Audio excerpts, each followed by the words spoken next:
Unfortunately, steering racks are pretty weak in a Ford Fiesta, so they last about 65,000 miles, 100,000 kilometers, and after that they will start making noises and you will need to replace them. The good news, steering racks for the Ford Fiesta are not that expensive as for the Ford Fusion, for example, but anyway, it's not that pleasant to have these problems.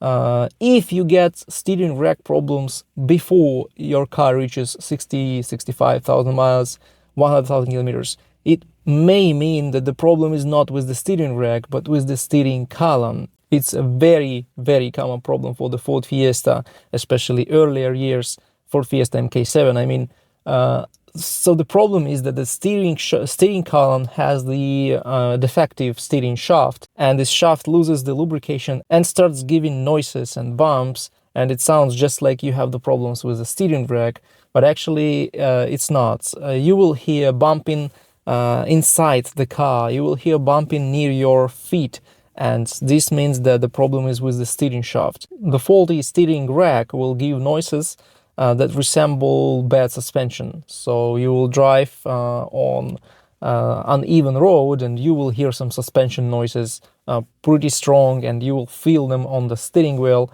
and this is the clear sign that the problem is with the steering rack. Actually, in this Fiesta, I replaced the steering rack at 65,000 miles. It was just a little above 100,000 kilometers, and I didn't want to install the OEM steering rack, which was 450 euros in the dealership and not much less expensive in any independent parts store. So I decided to buy the aftermarket one for 100 euros. It was a cheap steering rack, and after 10,000 miles or about 16,000 kilometers, I already have this problem again. So this cheap aftermarket rack starts making sounds again. Actually, the steering racks in Ford cars, in modern Ford cars, they are not repaired in most cases.